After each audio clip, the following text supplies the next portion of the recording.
recueil de nouvelles de mon invité de ce soir confirme le talent de Serge Caznave-Sarkis comme l'un des nouvellistes français les plus singuliers de sa génération.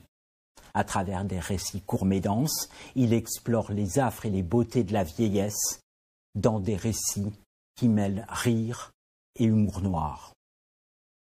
Grand âge, passage plaira aux amateurs de littérature qui apprécient les textes ciselés, les personnages profonds et les histoires qui oscillent entre le rire et l'effroi, mais aussi une réflexion sur la condition humaine qui évite les clichés. Une œuvre faite de récits noirs, poétiques et empreints d'humour noir, une œuvre qui, avec sa brièveté, laisse une empreinte durable.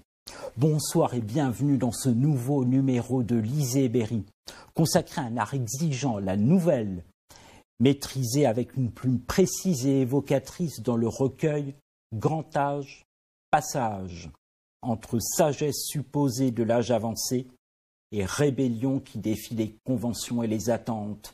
Recueil de Serge Caznave-Sarkis, publié chez Zoner Éditions. Serge Caznave-Sarkis, bonsoir. Bonsoir. Alors, Grand âge, passage explore la vieillesse avec une plume acérée et tendre, sans complaisance, avec des personnages qui refusent de se conformer à l'image stéréotypée des aînés. Est-ce que vous vouliez bousculer les clichés? Qu'est-ce qui vous a inspiré d'écrire sur ce thème avec ce jeu de mots dans le titre entre âge et passage? Je suis parti d'une formule toute simple.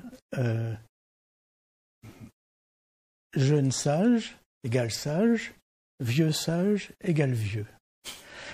Et puis après, mais j'avais écrit déjà toute cette série, puis après j'ai vu Oscar Wilde, qui avait écrit la même chose en beaucoup mieux, en disant que l'âge, la sagesse vient avec l'âge, mais quelquefois, l'âge vient tout seul. Voilà, c'est un petit peu ça. Votre recueil aborde aussi des thèmes récurrents dans votre œuvre, comme l'amitié, la perte et l'absurde. On y croise une vieille dame spécialiste des présocratiques, un dilemme autour d'un tire-bouchon, des frères marqués par une amitié singulière et tragique, entre autres. Est-ce que vous vouliez explorer aussi des moments de turbulence intérieure, avec où vos personnages, confrontés à leurs failles et à des événements inattendus, doivent faire face à l'inéluctable? Oui, c'est vrai. Disons que mes personnages, ils sont normaux.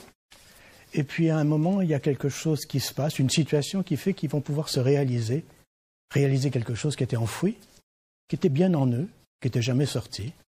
Et la situation fait que ça va sortir. Et les personnages ne sont pas toujours ce qu'on croit. Ça pourrait rester comme ça, et c'est un moment. Voilà. Et je raconte un moment qui fait basculer toute une famille ou tout un village, tout un destin. Oui.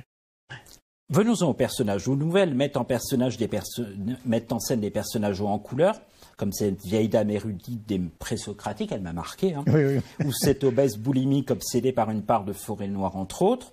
Comment construisez-vous ces figures qui semblent à la fois ordinaires, banales au premier regard et profondément singulières? Comment parvenez-vous à insuffler de l'humanisme dans leurs portraits et leur histoire? L'humanisme, je ne sais pas trop, mais c'est vrai que à l'intérieur des familles, souvent ce sont des familles, il y a un lien qui existe, il y a un lien qui est social, ou un lien par habitude, ou par amour aussi un petit peu. Et quelquefois ça se confond, la jalousie peut se confondre avec l'amour simplement, et puis avec soi-même, des retours, des ombres. Et... Quelle est votre pratique de l'humour? De l'humour noir, de l'ironie que vous maniez avec une grande subtilité? Faut-il rire de tout de peur d'en pleurer? Est-ce que votre littérature suit ce précepte? Le rire est le propre de l'homme. Oui, c'est vrai, parce que l'ennui est le propre de l'homme. Et le rire est un antidote à l'ennui? Oui, je pense, oui. D'accord. Oui. Et c'est Cyrulnik qui disait que quand on veut dire quelque chose de très grave, de très sérieux, de très douloureux, si on le dit tel qu'il est, personne n'écoutera. Si on met une petite pointe d'humour, on va pouvoir l'accepter, le pire. D'accord. Donc, et puis moi c'est dans ma nature, j'aime bien rire. Donc quand je vois une absurdité, j'ai envie d'en rire. C'est plus fort que moi, c'est le type qui se casse la figure, on rigole, quoi. On a honte de rigoler de ça, mais on rigole. Donc je ne vais pas le cacher. Pourquoi la nouvelle, Serge Cazenave-Sarkis? Pourquoi pas le roman? Pour refléter la diversité de vos personnages et de vos intrigues. Vous maîtrisez brillamment cet art avec un sens aigu de la chute. Pourquoi avez-vous choisi ce genre mal aimé en France? Je ne l'ai pas choisi. Le roman, j'y arrive pas. C'est trop long, j'y arrive pas. Et puis je vais m'ennuyer. Et puis comme j'avais dit déjà une fois, j'ai peur d'emmerder le monde aussi. Donc j'ai pas envie de ressasser. De ressasser, oui. Je suis pas tellement dans l'écriture. Je suis dans la réaction. Donc la nouvelle, c'est parfait. Mais elle se construit d'elle-même, la nouvelle. Ça s'arrête quand ça s'arrête. J'ai pas envie de la continuer. Le roman est un genre qu'on ne maîtrise pas, qu'on ne connaît pas. Hein. Il a toutes les formes. Oui, c'est la même chose d'ailleurs. Mais j'y arrive pas. Je suis trop rapide, sûrement. Je sais pas. J'ai envie de passer à autre chose. Quand la chute est là, j'ai envie de parler de d'autres personnages. Est-ce que vous écrivez vos nouvelles en ayant la chute en tête? Très vite. D'accord. Très vite. J'écris, au début, j'ai des personnages qui m'ont choqué. Donc je les mets en scène. Je m'en moque un petit peu. Et la chute vient d'elle-même. Il faut qu'il y ait une logique à ce personnage, à sa situation, à son déplacement. Donc la chute, elle va venir d'elle-même. Même on pourra en inventer sans autre chute. Votre écriture est souvent décrite comme orpailleuse, précise et musicale, avec cet humour noir dont on a parlé. Comment est-ce que vous travaillez vos textes pour atteindre cet équilibre entre gravité et légèreté? Est-ce que l'écriture, pour vous, c'est un artisanat? Oui. Oui. Si j'écris, ça sera moche. Ça sera pas terrible. Il y aura quelques idées, mais ça sera pas. C'est à forger, c'est à retravailler. Oui. Et d'ailleurs, c'est pour ça que mes phrases sont très courtes. J'ai pas envie de fleurir, donc je veux arriver à l'idée. L'idée que je vais pas nommer, mais la personne qui aura lu la nouvelle aura son idée. D'accord. Je la cache. Je ne vais pas l'expliquer. Voilà. Votre parcours est atypique, enfant nomade, participant aux manifestations de mai 68, artisan d'art, puis écrivain tardif. Comment ces expériences ont-elles façonné votre regard sur le monde et sur l'écriture? Alors, pendant une trentaine d'années, j'étais dans un atelier tout seul, avec mon épouse, avec un champ devant moi. C'est-à-dire que j'ai quasiment vu personne. Donc, quand je sortais, rarement, je rencontrais quelques personnes et je les découvrais tout de suite. Écoutons-vous lire maintenant un extrait de votre nouvelle « La part ». Ah oui.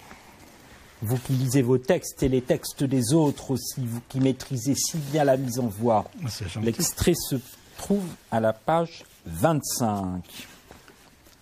Alors c'est l'histoire d'un gros type dans une famille qui est le bouc émissaire un petit peu. On ne l'aime pas beaucoup, on s'en moque. Puis à un moment donné, c'est à l'anniversaire d'un centenaire, et il a envie de le dire comme ça, on va tous mourir. Parce qu'il voit une forêt noire avec de la crème, et puis une crème anglaise, et puis il pense à un iceberg, et puis il dit on va tous mourir. Et là on lui tombe dessus, c'est l'anniversaire d'un centenaire. Qu'est-ce qu'il vient de dire? On va tous mourir. Je témoigne. On peut naître sans espoir, sans croyance. Je ne suis pas de ceux qui passent leur vie à chercher à atteindre l'absolu afin de ne pas avoir à rendre des comptes à d'autres. À ce jeu de dupes, il suffit d'avoir faim pour trouver un sens à la vie. L'enthousiasme parfois peut me surprendre au détour d'une situation ou d'une rencontre inattendue. Enthousiasme vite étouffé par la conscience de savoir l'objet de ma surprise, insensible à mon état, que dire, à ma personne. Les ressentis nous placent au centre du monde, tout gravite autour de nous. Mettez hors d'usage les capteurs et l'inverse se produira. L'attraction terrestre seule vous retiendra, plus les sentiments. Nous sommes des prunes sans noyau. Nous n'avons rien à faire ici, sinon obéir à ce qui nous compose. Le monde n'est pas à nous. Par l'intermédiaire de nos sens, il est en nous et court dans nos boyaux. Expression favorite des artistes. Ça doit sortir des tripes. Je n'ai rien inventé. La vie est un ténia. Je mange, j'absorbe, j'ingère, j'ingurgite, je bouffe. Et il en redemande le verre jusqu'à nous tuer et disparaître à son tour.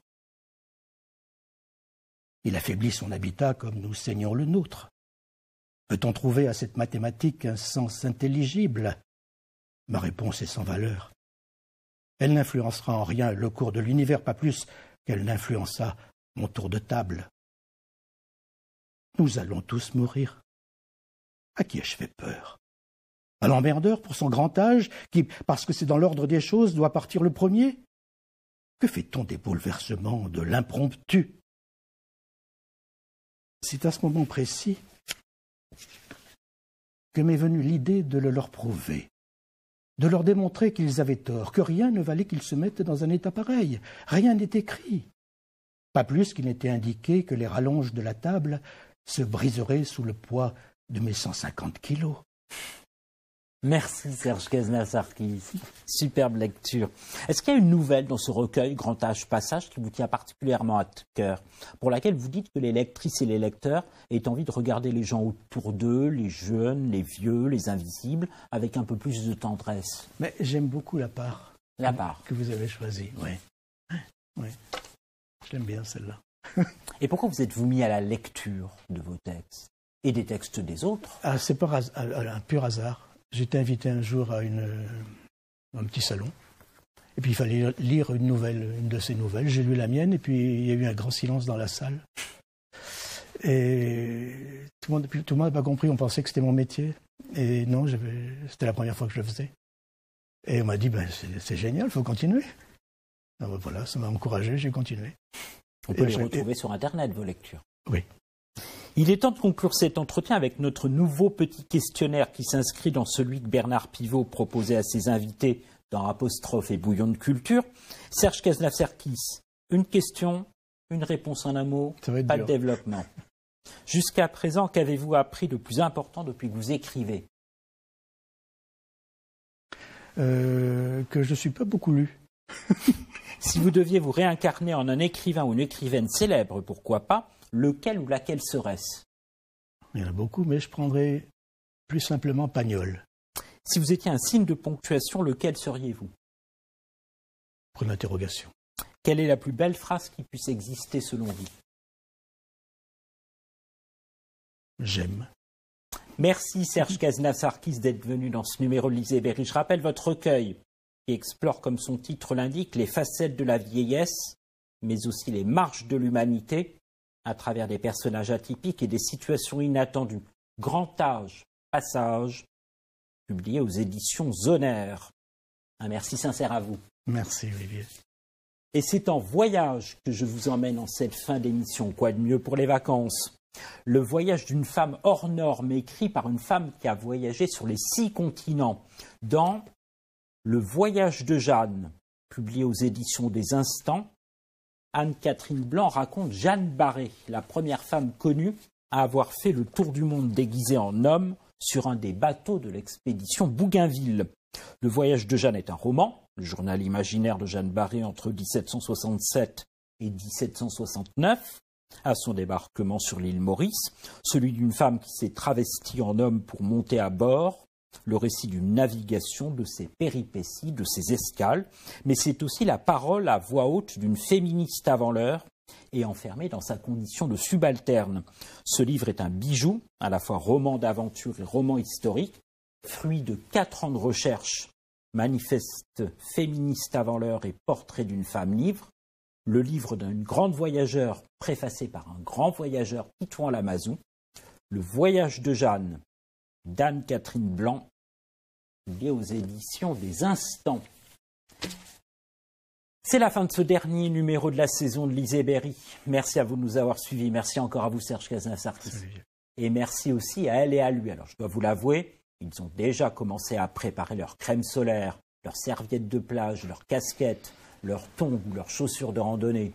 Mais ils ont encore une fois fait du travail très sérieux jusqu'au bout de la saison. Merci aux 2 réalisateurs, Aude Martin-Quéré et Aymeric Le Hénaf. Comme toujours, vous pouvez retrouver cette émission sur notre plateforme gratuite. J'insiste, gratuite de replay et de téléchargement, biptv.tv. Quant à moi, je vous donne rendez-vous le vendredi 5 septembre, le premier vendredi de la rentrée, pour une nouvelle émission enregistrée dans une librairie indépendante, indrienne, libre, riche, la librairie L'Arbre de Voyageurs à Argenton-sur-Creuse, avec ses libraires pour invités, ceux qui font vivre les livres, nos passions, nos villes. Et d'ici là, Prenez un livre sur votre lieu de vacances, chez vous, sur la plage, dans la forêt, à la montagne, à la campagne, au parc. Posez-vous, prenez un instant pour vous. D'ici là, lisez heureux.